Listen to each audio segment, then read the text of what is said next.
दोस्तों, हमारे चैनल अभी विद इंस्पायर में आपका हार्दिक स्वागत है। दोस्तों, एक बार की बात है, बुद्ध जंगल में बनी एक झोपड़ी में सोए हुए थे।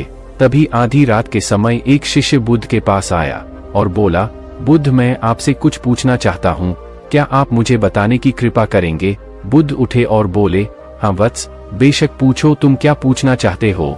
मैं देख रहा हूँ कि तुम कुछ दिनों से परेशान से लग रहे हो। उसने बुद्ध से पूछा कि आपका इस चिंता मुक्त जीवन और आपके चेहरे पर दिख रही इस असीम शांति का राज्य क्या है? मैं जानना चाहता हूँ कि आप हमेशा खुश कैसे रहते हैं। क्या आपको कभी चिंता नहीं होती या आप कभी दुखी नहीं होते? आप ऐसे चिंता मुक्त कैसे सोते हो? बुद्ध ने बोला, अब मैं तुम्हें जो बता रहा हूँ तुम उसे ध्यान से सुनो, और यह चीज रात को सोने से पहले ठीक 5 मिनट के लिए करनी है। उसने पूछा, बुद्ध, आखिर रात को सोने से पहले ही क्यों, और आखिर 5 मिनट तक ही क्यों करना है? बुद्ध ने बोला, तुम मेरी बातों को ध्यान से सुनो, क्योंकि यह बातें तुम्हारी जिंदगी बदलने वाली है। रात को सोने से पूर्व 5 मिनट तक तुम अगर इस काम को करोगे तो तुम्हें जिंदगी में हर वह चीज मिलेंगी जो तुम चाहते हो। धन दौलत, शोहरत, शांति और खुशियां, सब कुछ तुम्हें मिलेगी, लेकिन इसके लिए बस यही नियम है कि तुम्हें यह काम करना पड़ेगा। उसने बोला, जी बुद्ध, आप जो भी बताएंगे मैं उसे पूरी लगन के साथ करने की कोशिश करूंगा। बुद्ध ने बोला, ठीक है, फिर तुम मेरी बातों को ध्यान से सुनो। आज मैं तुमको मस्तिष्क की शक्तियों के बारे में अवगत कराने जा रहा हूँ कि तुम्हारे दिमाग के पास कितनी शक्ति है। मैं अगर तुमसे कहूँ कि इस ब्रह्मांड की सबसे महान और सबसे अनमोल और शक्तिशाली अगर कोई वस्तु है तो वो है तुम्हारा दिमाग। दोस्तों, काम करने के नजरिए से हमारे दिमाग के 2 भाग होते हैं, conscious brain and subconscious brain. Conscious brain का यह हिस्सा हमारे कंट्रोल में होता है। हम जागते हुए जो भी देख, सुन और समझ पा रहे हैं वह कॉन्शियस ब्रेन की वजह से हो रहा है। जब हम सो जाते हैं तो यह भी सो जाता है। सबकॉन्शियस ब्रेन का यह पार्ट हमारे कंट्रोल में नहीं होता। जब हम सो जाते हैं यह तब भी जगता है। अच्छे बुरे सपने आदि इसी की वजह से आते हैं। चेतन माइंड और अवचेतन माइंड को एक उदाहरण द्वारा समझा जा सकता है। जब भी कोई व्यक्ति पहली बार गाड़ी चलाना सीख रहा होता है तो उसे गाड़ी को ध्यानपूर्वक नियंत्रित करना होता है। शुरुआत में वह संतुलन नहीं बना पाता और थोड़ा डरा हुआ भी रहता है, लेकिन कुछ दिनों बाद जब वह गाड़ी चलाना सीख लेता है तो अब उसे गाड़ी को नियंत्रित करने के लिए सोचने की भी जरूरत नहीं होती। अब गाड़ी अपने आप नियंत्रित हो जाती है और अब तो वह दोस्तों के साथ बातचीत करते हुए या कोई और कार्य करते हुए भी गाड़ी चला लेता है। ऐसा क्यों होता है? शुरुआत में जब व्यक्ति पहली बार गाड़ी चलाना सीख रहा होता है तो वह अपने माइंड को कॉन्शियस माइंड से चलाना सीख रहा होता है, तो वह अपने माइंड को कॉन्शियस माइंड से इस्तेमाल कर रहा होता है। लेकिन जब वह बार बार गाड़ी चलाने की प्रैक्टिस करता है तो अब यह अनुभव उसके माइंड में स्टोर होना शुरू हो जाता है और धीरे धीरे अवचेतन माइंड चेतन माइंड की जगह ले लेता है। हमारा अवचेतन माइंड एक ऑटो पायलट सिस्टम की तरह है जो अपने आप ऑटोनोमस तरीके से कार्य करता है। सभी ऑटोनोमस कार्यों जैसे सांस लेना, दिल धड़कना आदि कार्य अवचेतन माइंड के द्वारा ही किए जाते हैं। हमारी आदतें एवं रोजमर्रा के सभी कार्यों में अवचेतन माइंड का महत्वपूर्ण योगदान होता है। हमारे हर एक विचार का हमारे अवचेतन माइंड पर महत्वपूर्ण प्रभाव पड़ता है। यह कह सकते हैं कि हम जो कुछ भी सोचते या करते हैं उससे हमारे अवचेतन माइंड की प्रोग्रामिंग हो जाती है और फिर बाद में धीरे धीरे अवचेतन माइंड उस कार्य को नियंत्रित करने लगता है। हमारी आदतों और धारणाओं का निर्माण भी ऐसे ही होता है और बाद में वह आदत स्वचालित रूप से अवचेतन माइंड के द्वारा नियंत्रित होती है। यह हम पर निर्भर करता है कि हम अपने अवचेतन माइंड की प्रोग्रामिंग कैसे करते हैं। एक बार प्रोग्रामिंग हो जाने के बाद अवचेतन माइंड उसी के अनुसार कार्य करने लगता है, चाहे वह कार्य गलत हो या सही। चेतन माइंड कॉन्शियस माइंड को विचारों का चौकीदार भी कहा जाता है। दरअसल हमारा हर विचार एक बीज की तरह है और हमारा अवचेतन माइंड एक बगीचे की तरह है। हमारा चेतन माइंड यह निर्णय करता है कि अवचेतन माइंड में कौन सा बीज बोना है और कौन सा नहीं। हम कभी कभी अनजाने में अपने अवचेतन माइंड में गलत प्रोग्रामिंग कर देते हैं। जैसे अगर मैं यह सोचता हूँ, आज मैं यह काम नहीं करूंगा, इसको कल करूंगा, तो यह छोटा सा विचार धीरे धीरे मेरे कार्य को कल पर टालने की आदत बन सकता है। इतना सब सुनकर उसने बुद्ध से पूछा, लेकिन इसका नींद से क्या तात्पर्य है और सोने से पहले 5 मिनट तक हमें क्या करना है?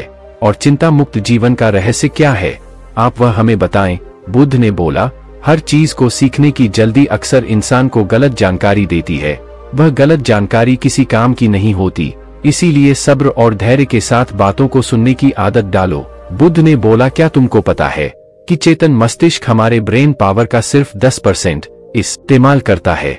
यही दूसरी तरफ आपकी फीलिंगलेस चीज जो स्वतः चलती है, जैसे सांस लेना, देखना, पलकें झुकना, हृदय की धड़कन महसूस, दौड़ना आदि कार्य करना, यह सभी चीज आपका सबकॉन्शियस माइंड को कंट्रोल करता है। यह आपके ब्रेन पावर का 90% इस्तेमाल करता है। आपके अवचेतन माइंड की प्रोसेसिंग पावर लगभग 50 मिलियन बिट्स पर सेकंड होती है, यानी कि सबकॉन्शियस माइंड से लाखों गुना ज्यादा होती है। सबकॉन्शियस माइंड के पास इतनी क्षमता है कि ब्रह्मांड की अनंत संभावनाओं को बड़ी आसानी से सच कर सकता है। बुद्ध बोले, जिंदगी में एक बात हमेशा याद रखो, तुम जो भी हो, जैसे भी हो, अपनी सोच की वजह से हो। तुम अपने दिमाग को जैसी बातें बताते हो, जैसी चीजें दिखाते हो और जैसी बातें सोचते हो, तुम वैसे बन जाते हो और वैसे ही तुम्हारी जिंदगी होती है।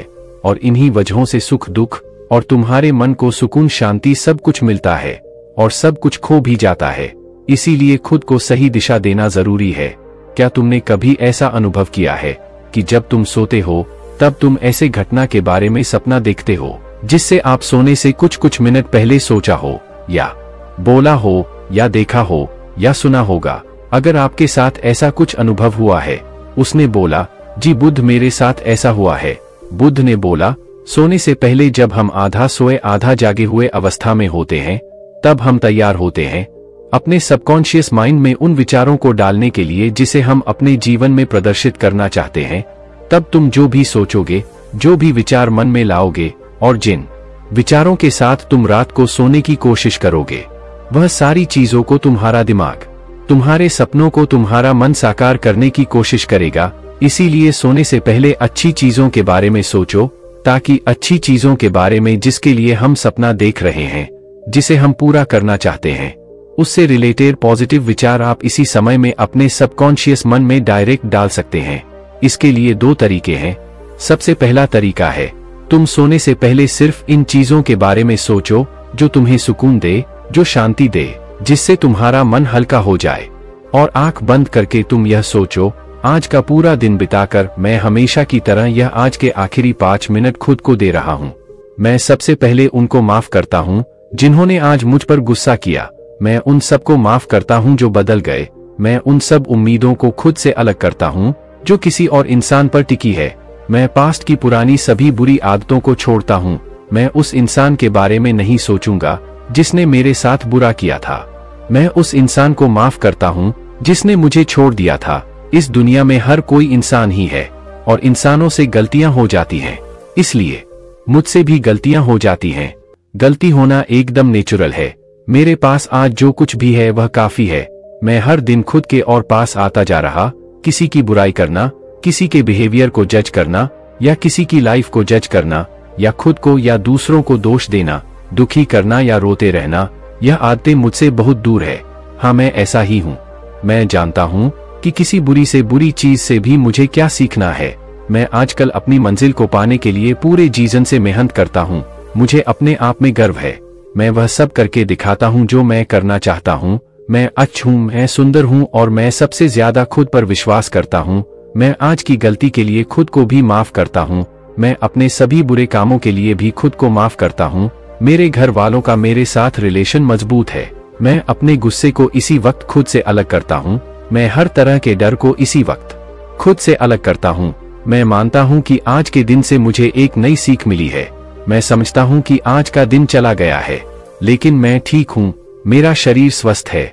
अंत में बुद्ध ने बोला, अगर तुम रोज 5 मिनट तक यह बातें खुद को बताते हो तो हमारा दिमाग हमें यकीन दिलाएगा कि जीवन में कितनी शांति है। और हमारा दिमाग हमें बोलता है, तुम बस अपने काम पर फोकस करो। तुम्हारा हर एक काम जो तुम करना चाहते हो वह काम पूरा आज ही होगा। इस पर वह व्यक्ति बोलता है, बुद्ध, जिन लोगों ने मेरे साथ आज बुरा किया है मैं उनको कैसे माफ करूं? बुद्ध मुस्कुराए और बोले, जिन लोगों ने तुम्हारे साथ बुरा किया है उनको तुम्हें कुछ नहीं बोलना, केवल उनको माफ करना चाहिए, क्योंकि आज नहीं तो कल उन लोगों को अपनी गलती का एहसास जरूर होगा। वह लोग खुद तुम्हारे पीछे आएंगे। यही बात आज के युवा पीढ़ी पर भी लागू होती है। लोग आज लिव इन रिलेशन में रहते हैं ताकि एक दूसरे को जानने के लिए, लेकिन इसका उल्टा हो रहा है। लोग रिलेशन में लड़ाई झगड़े करने लगते हैं और एंड में लड़ाई के कारण रिश्ता टूट जाता है। दोस्तों, आपको अपनी पुरानी जिंदगी से केवल सीख लेनी चाहिए। पुरानी जिंदगी को अपनी आज की जिंदगी में हावी नहीं होने देना है। चाहे आपका पार्टनर आपको जिस वजह से छोड़कर गया था, उसको एक दिन महसूस होगा कि उसने कितनी बड़ी गलती की है और वह इंसान आपके बारे में जरूर सोचेगा। हो सकता है वह आपके पास आने की कोशिश भी करे। इसके लिए आपको अपने दिमाग को सही दिशा में प्रयोग करना चाहिए। दोस्तों, आपको अपने पास्ट के बारे में नहीं सोचना है। जो हो गया उस गलती को स्वीकार करो और भविष्य के लिए आगे बढ़ो। अपनी जिंदगी को एक नई दिशा दो। अपने दिमाग की पावर का पूरा 100% प्रयोग करो और हर वह चीज हासिल करो जिसको तुम पाना चाहते हो। बुद्ध की बात सुनकर उस व्यक्ति ने बुद्ध को धन्यवाद किया और वहां से चला गया। दोस्तों, अगर यह कहानी आपको अच्छी लगी हो तो इस वीडियो को लाइक करें और ऐसी और कहानी सुनने के लिए हमारे चैनल अभी विद इंस्पायर्ड को सब्सक्राइब जरूर करें। इस वीडियो को अपने दोस्तों को शेयर जरूर करें ताकि वह भी आपको माफ कर सके। धन्यवाद।